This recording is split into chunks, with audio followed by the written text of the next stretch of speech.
Ladies and gentlemen, you know what it is. HipHopMike live from the crib mid-quarantine with some special guests who just dropped a project that's going fucking crazy. I'm talking about Fuck the Cash Up. Fast Cash Boys is hanging out with me. What up, y'all? What's going on? What's good? Chilling, man. I've been locked in a crib for like a couple months now. It feels like a couple days. I don't know what's going on. It's like, it's wild. But how are things out by you? You've been handling the quarantine all right? Yeah, taking it how it comes. One day at a time. Not trying to overdo it, but you know, we still working. We locked in. Y'all moving outside, man. It's nice as hell wherever you at. New York is raining today. Nah, we in LA. We in vibes. Okay. Came to LA to kick it. Yeah. Came to LA to meet the Clippers. So what better place to be than LA when the project drops? I mean, shit, y'all got the women, the weed, and the weather out there. Man, that was the point. That was kind of the goal. We trying to, get a good vibe. All right. Do a little work, do a little celebrating at the same time. Where did this start for y'all? Was this like a project that started back home, or when did you guys get the idea to start with Fuck the Cash Up? See, really, like, it was always in mind, like, we were gonna always do something. It was about the time. Really. All the time had to be, like, we had to line, it had to line up for it to be, like, flexible for both our schedule. Like, his time and our time. It was gonna get done regardless, though, because like, we had a lot of his beats anyway, by him being our childhood, you know what I'm saying, like, coming up with him. So we had a lot of beats. It was either gonna be scattered out on a couple of mixtapes, but it just made more sense to be both of us up to just, you know what I'm saying, make a project. See, and not to say that Tay Keith don't come hard on every record there is, but I mean, on this project specifically, you could definitely tell that he knew exactly what pocket to get in, and it feels like y'all influenced his sound just as much as vice versa. A lot of artists I think lean on his production, but y'all held your own on the joint. Yeah, like he know us. Like it's like say like probably when he go do beats for certain artists, he just get on the beats and they just go. But he know us, like he'll really sit there and work and let us pick the beat we want. For sure. And we don't just go off the first beat we hear. It probably like 2-3 beats in, then all right, this the one. All right. I know y'all go back, like y'all been working together for a minute, but how did you guys first connect? Like, how does the squad link up, first of all, and then how does the squad end up connecting with Tay Keith?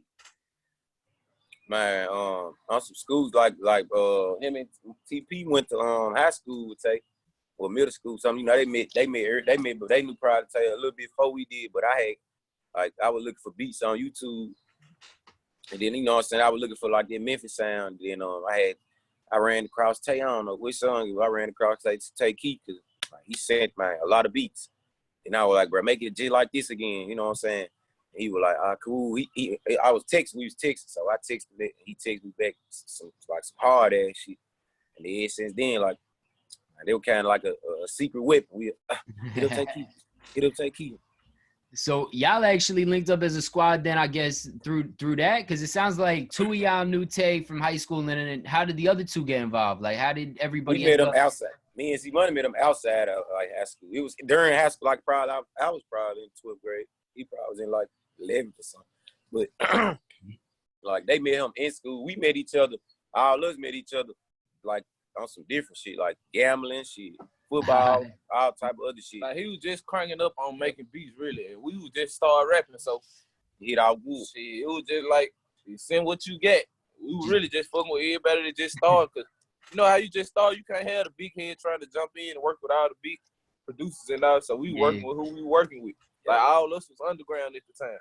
Now it's just getting bigger. Yep. Yeah, nah, it sounded like it was just all based in genuine shit. Like y'all was just running around doing your own individual thing, and then boom, this shit becomes such a big deal. I mean, y'all doing major shit right now. You travel to LA, you doing big deals, big money, all that. And then clearly, I mean, people know Tay's reputation speak for itself. Hell yeah. Whose idea was it to have a group? Like, which one of y'all or which two of y'all had the conversation was like, you know what, let's pull this together instead of being individual, guys doing their own thing. I think we could be successful as a unit. Man, really? Yeah, keep it 100. Like, Yeah. That was like we had did a song together. Like everybody, we had all dropped a song together. It was hot. Like so, shit. CJ and C Money was like, shit. We might as well stay together. We might as well keep it going. So really, I wasn't really just, I don't know, just keep rapping shit. So I was just really going fucking out. Yeah. And they were like, we need to keep it going. I'm like, really clicked in my head like, shit, people really fuck with this. So really, we do need to keep it going. But it was like their idea though, from the jump. It was CJ and C Money. We made it bad. Like the first song we made, this shit was like, it was like, we had good chemistry. We was like, damn, we gotta do it again. Yeah, we kept doing it, and she kept sounding better and better, and we got more. As the time when we kept on, we got serious. We took it more serious. Was there another group or anybody that y'all kind of looked to as like a, I guess, you know, a pathway or I guess example of what y'all were looking to do? Because I think a lot of artists could be successful together, but very few are willing to take the chance that it is to come together and do something that's at the level y'all doing it. I think people are so used to like that mentality of, you know, if I do it myself, it's going to get done right. And, you know, to be a group, y'all got to really trust each other. There's got to be a brotherhood there. Was there somebody or some group that you guys looked to that was like a good example of what you guys saw yourselves as? Yeah. We really was on some shit to where like that time, the Atlanta way was going crazy. On the group. They was like Gucci now. He was, you know, how he was putting together shit, putting everybody on. Like that kind of influenced us to stick together too, and be like, we could do this shit too. That's when they had niggas like they had the Migos doing their thing, but they weren't as, you know what I'm saying, how they is now. It was the Migos. They had Thug, Rich Homie, all them niggas. That's when that shit was going crazy. So shit, it was kind of influenced to stay together. We were like, we gotta do the same shit for Memphis. Nah, y'all really saw it through. I mean, to come to this point where you guys doing a project, you finally had Tay Keith do the full joint. I mean, you put together 13 records. Like, very few people even make it to the point where they doing things at that level. And then I see you got the imprint also, the Fast Cash Entertainment, to not just be a group that's doing it, but also doing it with the right business in mind. That's got to be special. Yeah. Nah, for sure. Business is locked in. Like, our business is business. Even not everybody wrap their head around it. I think especially a lot of kids that's coming up that's from the hood, you know, they don't even have the education or the knowledge to think on that level. And people is so focused on getting lit that they forget, you know, when you bring it together in a certain way, it could really be something special. Like, and at this point, I mean, y'all doing shit that's substantial. You got Empire behind you. Y'all got some big people invested in y'all. Yeah. For sure, you know. That's why we go hard. Like we stand hard. Like we stand firm on doing shit ourselves. You know what I'm saying? Like hands on with our business as well. Because you know what I'm saying? Ain't nobody gonna look out for you how you gonna look out for you. Facts. What are the individual roles like in the group? Do you say like one person is responsible for one particular thing, or you say one guy's the ladies man, one guy's the money man? Like, how do you pin everybody in the group? It's just like you just be yourself. Different days. Everybody, you just be yourself. Like some days it be different shit. Some days it be different shit. Like nobody ain't responsible for nothing but doing them. All right, y'all that's what got us this far. All four of y'all money men. It sound like. Yeah, we get to it. We gonna get to it for sure. Everybody, you got their own unique way. How did Fast Cash Boyz become the name, and why did that stick? Oh shit. The name, it came from like shit. We just was like getting fat. We was like there was influence. You know how the quote used to be money over bitches and shit. That shit used to be so popular. Like shit, we were like, I'm sick of this shit. Like Fast Cash shit. And our nigga had died.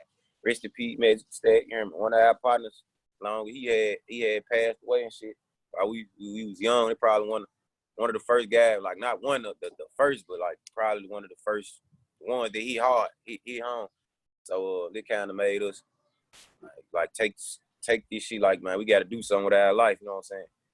Made us want to give, like, we wanted to be somebody and wanted to be put on for him in a good way. You know what I'm saying?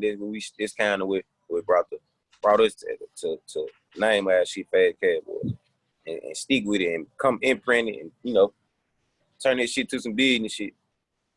What do you think he would say now if he was with y'all in LA today, you know, a day or two after the project dropped, things is getting busier and busier? You think he'd give you some advice or what would his thoughts be on all this if he was still around with us? Be honest with you, he probably be right here with us. He probably be right here with us. Probably right here. So he'll be so proud. Yeah. Now it's like dope. all us. I like me, him, C Money, like all us. That was our dog. Like personal. Yeah. And to make it so crazy, we ain't even know that. Like we ain't know that at first, and they ain't had nothing to do with the rap shit. Like now that I think about it, it probably had some. You know what I'm saying? It probably like energy brought us together. Some shit. I don't know.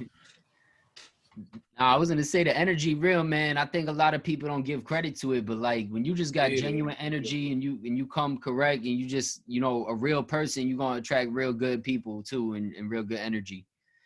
For sure. So I mean, I ain't gonna keep y'all too much longer, but I mean the question I'm sure your management's asking you every day, what's next? Because I mean, I'm sure this one has been more music. More fan cash boys, like we in your face. I wish we could drop today. Take over. I wish we could drop today. We'll drop a whole nother tape ready. And y'all ready? No cap. It's recording like that. Like y'all working every day. How many records y'all knocking out? 3 songs last night. Wow. So y'all nonstop. And all of them can get on the same. All this fuck the cash up. The motherfucker gonna stand right beside fuck the cash up if we wanted to. That's it. Fuck the cash up again. Round 2. Fuck the cash up. Well, I appreciate y'all taking the time. I know you guys is always on flights and traveling and doing all kinds of shit, and especially after the project just dropped, and I'm sure people is on your line nonstop. So I appreciate the couple minutes y'all got to spend with me, and you know, I look forward to watching shit continue to blossom. It seems like y'all just getting started, going crazy out here. For sure. That's the point. What we trying to do? We just started.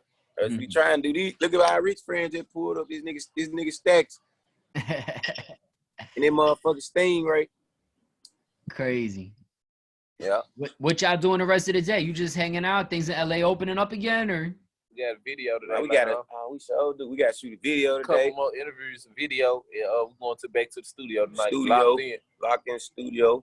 I love it. Non-stop work. I'm here. Nah. We're trying to stop. There goes Stack right there. What up, man? One and only little here phony. Yo, good to see you again. Good to see you too. Interview about done. Much love. Yeah, we about to wrap it up. But let me ask. I got one question for you. I mean, I'm sure everybody got their favorite records on the project. You got your favorite one, man? Which record was you most excited for people to hear? You ain't gotta echo. We gonna show you that we getting it here. Hey. I love it. Good shit. Well, I appreciate y'all. You enjoy the rest of the day and have fun shooting the vid. And we'll chop it up, you know, as things go on. Man, for sure, bro. You take it easy. Stay safe. Much love, yo. I'll see y'all in New York soon. Man, for sure. All right. Peace.